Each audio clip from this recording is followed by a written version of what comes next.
Good morning, good afternoon, and good evening, no matter what time zone you're diving in from. Welcome back to Sip&Talk. It is great to be back. I am so excited for today's topic. Okay, so imagine this. Just picture it.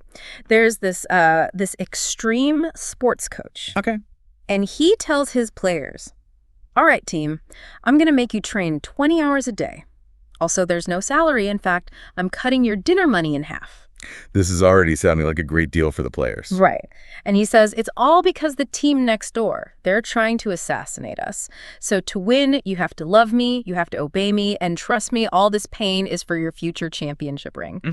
But the punchline, the most absurd part, is that the players, they can't even switch teams. They are locked in, and they have to go on camera and say the coach is a genius. You know, that sounds less like a motivational speech and more like some kind of extreme survival game. Or, I mean, let's be honest, it sounds a lot like a certain model of geopolitical governance.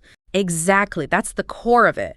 This incredible, almost unbelievable high tolerance for pressure. If you tried that in, I don't know, Silicon Valley or anywhere in a democratic country. Oh, forget it. That coach would be, fired in 24 hours? The union would have him out on the street. You'd be lucky if that's all that happened. And that really is the question for today, isn't it? Why is it that in China, policies like low pay, brutally long hours, welfare cuts, why can they just get pushed forward like a bulldozer? Yeah, where's the limit? It seems almost bottomless. And we often hear this simple explanation that, you know, the people are managed like children. But what we're going to unpack today is the very complex, very sophisticated, and very expensive coach's narrative that holds it all together. The content is going to be absolutely brilliant. So grab your coffee, Sip&Talkers. Our mission today is to really analyze the deep structural differences in how authoritarian versus democratic systems handle what you could call the cost of policy. Right. And to do that, we've been looking at a whole range of international analysis. We've got reports from The Economist, deep dives from the New York Times, and some really granular economic data from Bloomberg. And the goal here is to figure out if this high tolerance we see is it genuine affection, you know, the love argument? Or is it something much more calculated? A rational choice made under fear, a strategic survival mechanism. And that distinction, I mean, that changes absolutely everything. Okay, so let's jump right in. Section 1. Why do democracies just implode when these kinds of policies are even suggested? Yep. Why does our coach analogy fall apart the second you move it to, say, Germany or the U.S.? Well, it starts with the absolute core of the relationship. We're talking about the first big difference, a contractual spirit versus what you could call paternal command. A contract. Okay, so in a democracy, the government and the voters have a deal. Exactly. It's a transaction. The coach is given power, and in return, they're contracted to deliver some basic things. Economic stability, welfare, competence. So if the coach stops paying the salary, or the team keeps losing, the players, the voters, they can just say, you breached the contract, you're fired. And it happens fast. The Economist points this out all the time. Leaders in democracies who mess up basic welfare or the economy, they lose votes quickly. The system has a built-in, low-cost correction mechanism. You just vote them out. The contract is re-signed with someone else. Right. But in an authoritarian system like China's, that model just doesn't exist. The power flows from the top down, period. So the costs of a policy, like having to work longer for less pay, they get reframed. They're completely transformed. It's no longer an economic burden. It's presented as an obligation of collective sacrifice. The narrative kicks in. This is for your own good. It's for the long-term good of the nation, and the big one. We have to do this because external enemies are trying to destroy us. So it's not a business deal.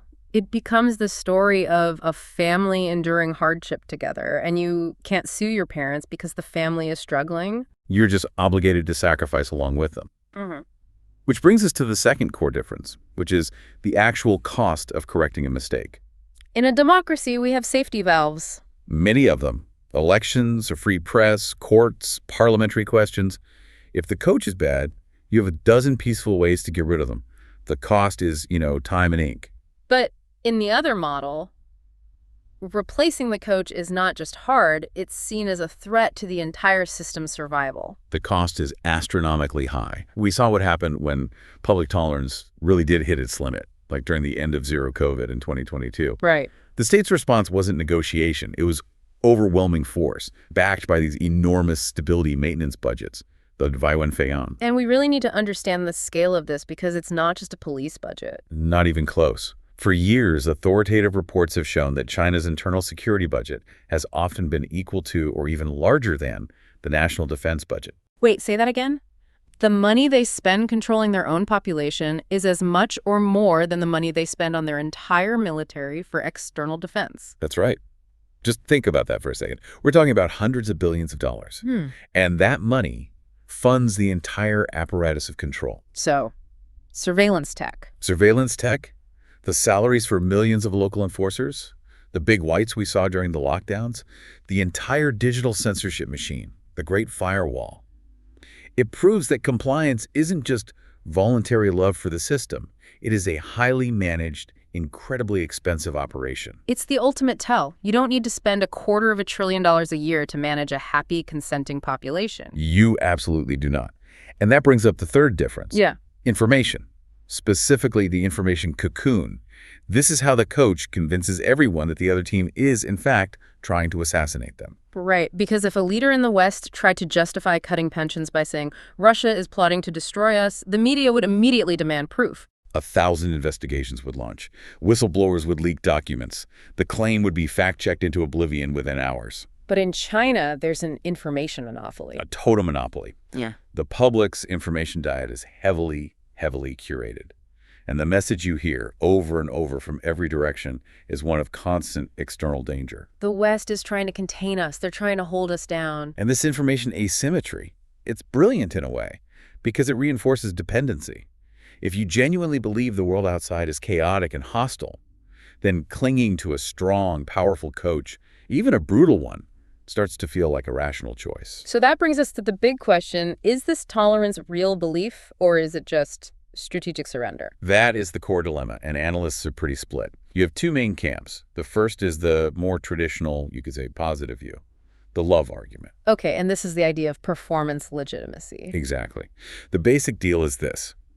The people agree to give up certain political freedoms, and in exchange, the government delivers rapid, tangible, material improvements to their lives. And for decades, that worked. I mean, you saw entire cities built from scratch, high-speed rail connecting everything, double-digit growth. Life was getting visibly better every single year. The coach was tough, but he was winning championships.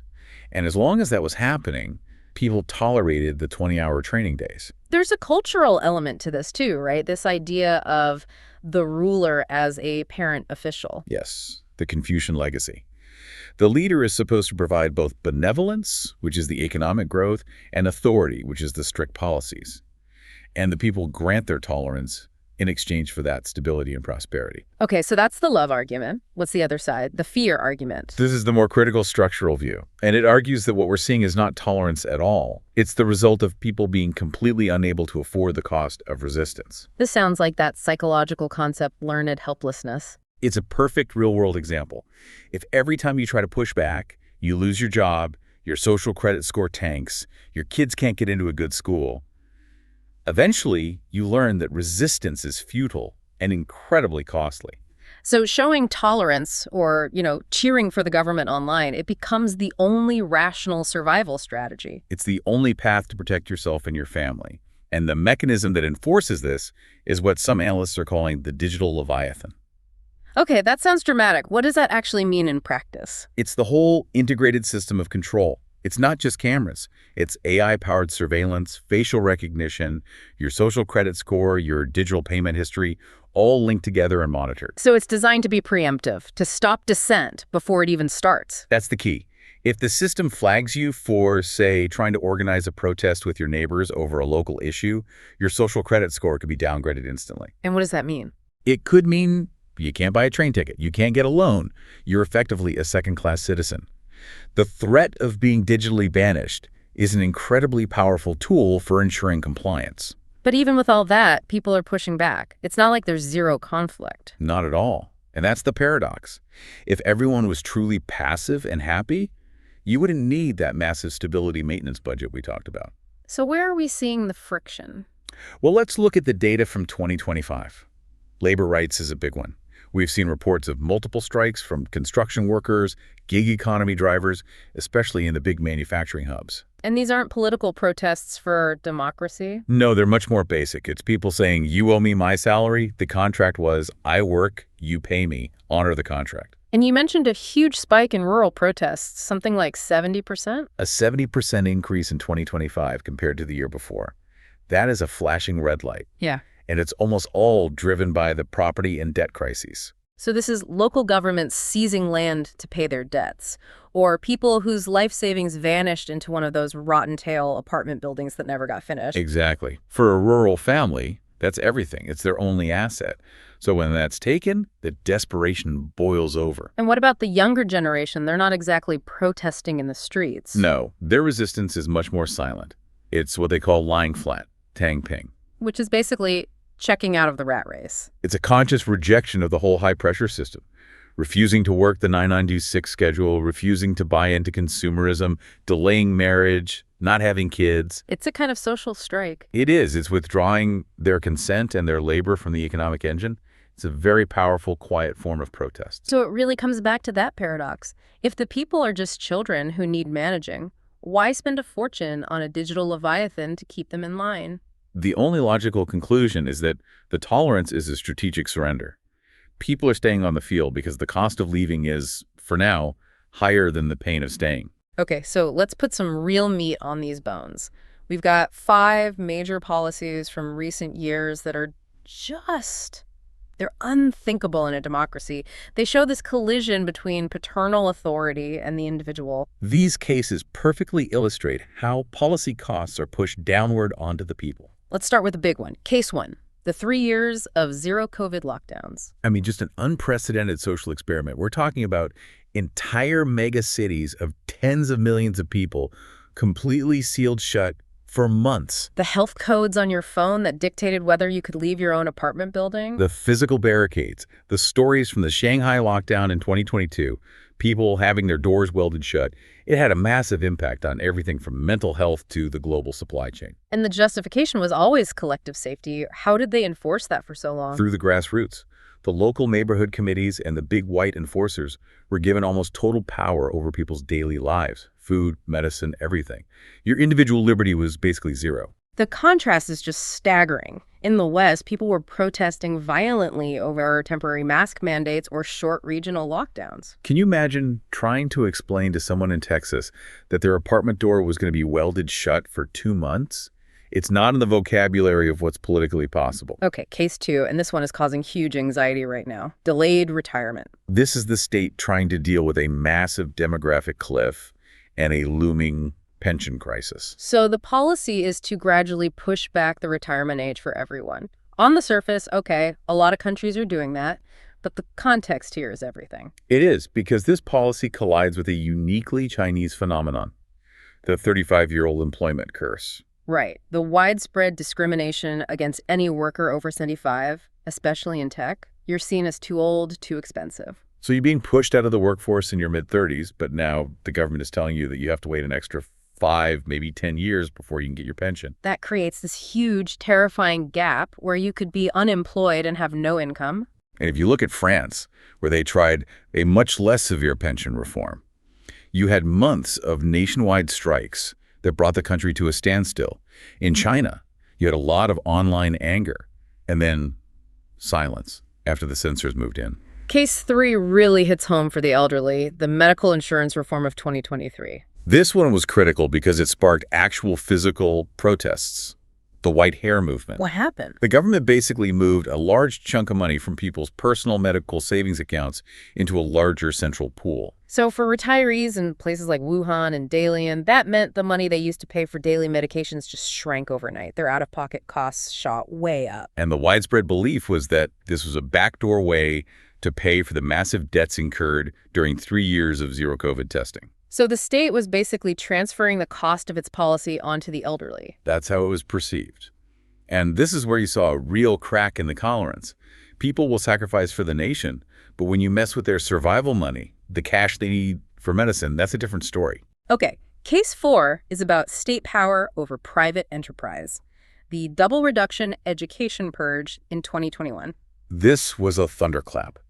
A single government order that basically wiped out the entire multi-$100 billion private tutoring industry overnight. The goal was to reduce the stress on kids and parents. A noble goal, maybe, but the execution was just brutal.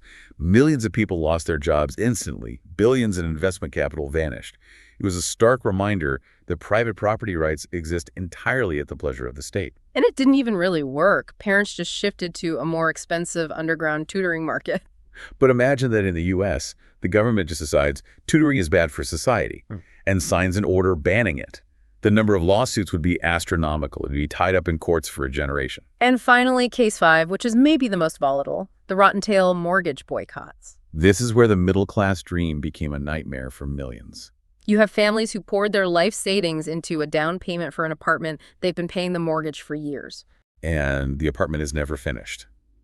The developer goes bankrupt, often because of poor regulation and risky borrowing from state banks, and the family is left with nothing but debt. They're paying for a ghost house.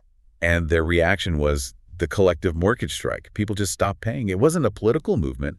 It was an act of pure financial desperation, an attempt to force the state to acknowledge that its end of the bargain had been broken. So these 5 cases, they just paint such a clear picture. The state can impose these catastrophic costs on its people in a way that is simply impossible in a system where the government answers to the voters. So we know the policies are harsh, and the system uses force to back them up.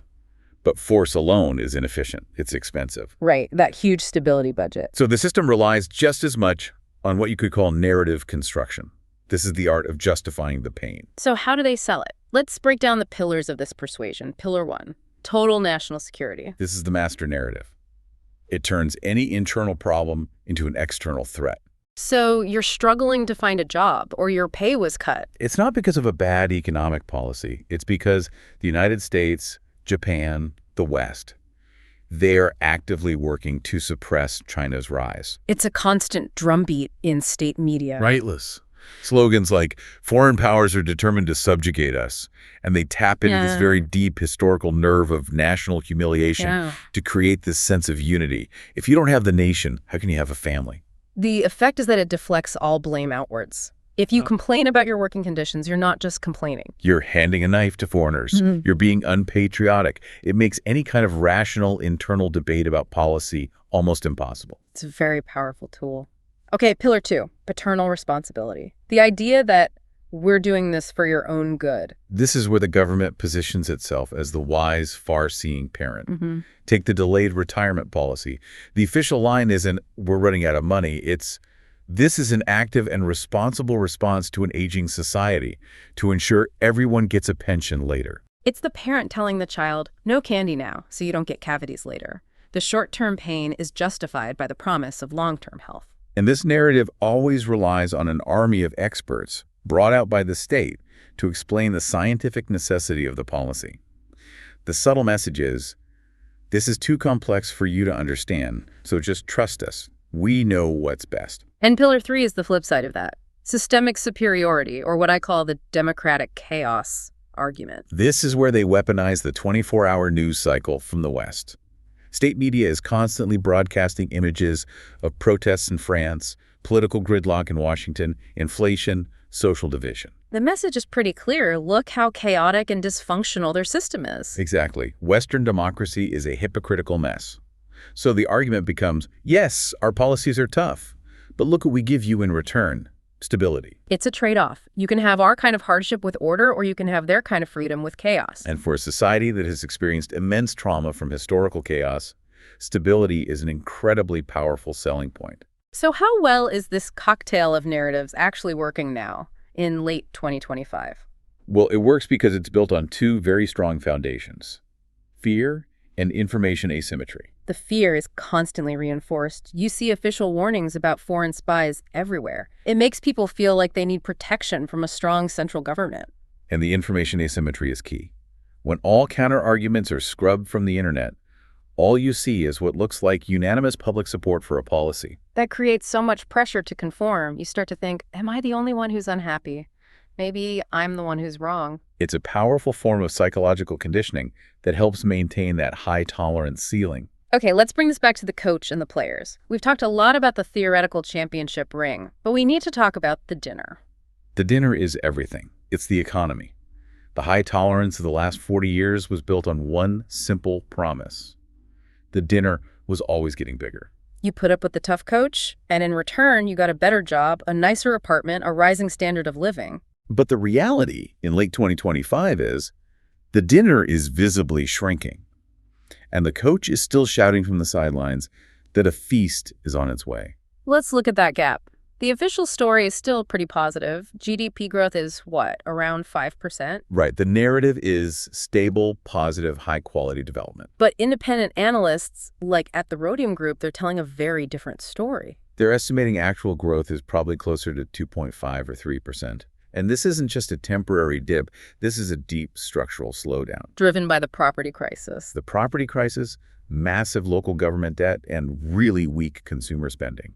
The rewards for putting up with the system are diminishing fast. And the group feeling that most acutely is the younger generation, the youth unemployment crisis. The numbers are just brutal. For the 16 to 24 age group, the official unemployment rate has been hovering around 17–18%. That's millions of educated young people with no meaningful work. Right. The generation that was promised the most is getting the least.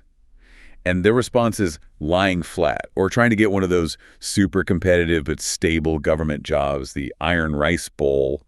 This strikes right at the heart of that performance legitimacy argument. The deal is breaking down. It is. And you see it in other ways, too. The huge increase in rural protests over land and debt, the nostalgia you see online for the good old days, which is a quiet way of criticizing the present. So the big question, how long can this tolerance last when the dinner plate is half empty? Well, let's think in time horizons. In the short term, say the next 1 to 3 years, the system can probably hold. Why? It still has huge buffers, massive foreign reserves, food security, and a lot of older people who still remember going from extreme poverty to relative comfort. For them, the government's narrative still holds a lot of weight. And the protests, while they're increasing, are still localized. It's people wanting their money, not wanting a revolution. Exactly. And the main response from the frustrated isn't rebellion, it's withdrawal.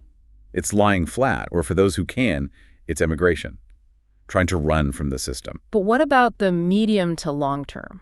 5, 10 years from now? That's where it gets much more volatile. Historically, authoritarian regimes that base their legitimacy on economic performance don't do well with long-term stagnation. The Soviet Union is the classic example. Right.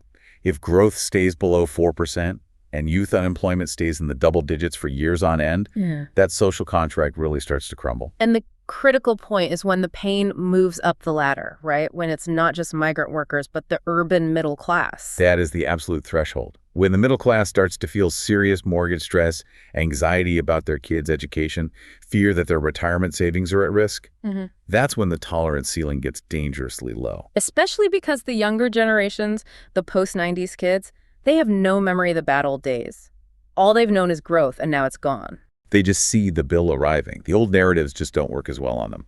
Okay, to wrap this all up, let's do a quick kind of fun segment. Let's take those 5 unthinkable policies and imagine they were announced in Washington or Paris. Who gets fired first? Oh, in a democracy, the accountability chain is like a guillotine. It's fast and it's brutal. So, target number 1, the local officials, the department heads. Gone in a week, maybe days. They'd resign over incompetence or execution errors. In the authoritarian model, loyalty is what matters. In the democratic one, it's competence, or at least the appearance of it. Target number 2, the ruling party. They'd be toast in the next election. 6 months to a year, max. They'd lose their majority, face endless investigative committees. Public opinion would turn on a dime. Target number 3, the policy itself. The policy would probably die before the politicians. The courts would step in, rule it unconstitutional, and that's that. Policy legitimacy comes from the law, not just a political decree. And the one person who never falls is the voter, the citizen, because they're the ones who authorize the system, not the ones who are consumed by it. Now, for the fun part, let's run the street riot scenarios. Okay. 0 COVID lockdowns, welded doors, 3 years of it. In the U.S. Oh, my. People would be taking up arms demanding freedom. In France, you'd have general strikes, burning tires. The government would fall in 48 hours. The police would probably refuse the order. The double reduction tutoring purge, wiping out a private industry overnight. In the U.S., massive class action lawsuits that would last for decades. Parents' groups would be marching on Washington, screaming about government overreach into their family lives. Okay, what about the underage gaming limits? 3 hours a week, enforced by facial recognition. The gaming industry lobby would spend $1 billion to kill it. But more importantly, American parents would go ballistic. You're using facial recognition to monitor my kid's PlayStation. The policy would be laughed out of existence on day one. Last one. The 30-day divorce cooling-off period. You'd have every civil rights and feminist group in the country suing the government for unconstitutional interference in private life. The hashtag #MyChoice would be trending globally. The government would have to issue a groveling apology. The lesson is so clear. The cost of a bad policy is transferred directly onto the politicians. That's the fundamental design difference. So our final conclusion here, after this really deep look, is that the difference isn't really cultural. It's structural. It's about the mechanics of power. Exactly. In a democracy, the cost of policy is paid in votes and resignations. In an authoritarian system, that same cost is borne almost entirely by the people. The players are still on the field not because they love the coach, but because the cost of leaving, the surveillance, the social credit system, is just too high right now. But as the data shows, they're getting hungrier. And their patience is not infinite. That shrinking dinner is the ultimate test. When the economic rewards disappear, the old narratives about performance just stop working. And that could lead to a very uncomfortable, very unstable future. It's a real risk. As we close out, I just want to say, this was a tough but really necessary conversation. And we want to acknowledge the incredible resilience of the people navigating this. The road ahead may still be long, and the economic night might feel cold. But the Chinese people have always possessed this amazing toughness to get through hard times. History shows that as long as people are striving for a better life, change eventually does come. Today's pressure won't forever hold back tomorrow's possibilities. The diligence and wisdom are still there. When the economy finally hits bottom and reforms begin, the creativity of the next generation is going to emerge. Hope is never just given to you. It's something you have to fight for and earn for yourself. Thank you so much for joining us for this session of Sip and Talk. It was a really important discussion. And as always, please subscribe to the Sip and Talk podcast. And you have to check out our old friend Micky's YouTube channel, Micky to Life, for all the best memes and travel vlogs. We're still waiting on that 10th vlog, Micky. You really are. When is it coming out? We have to know. Until the next time, Sip and Talkers. Bye for now.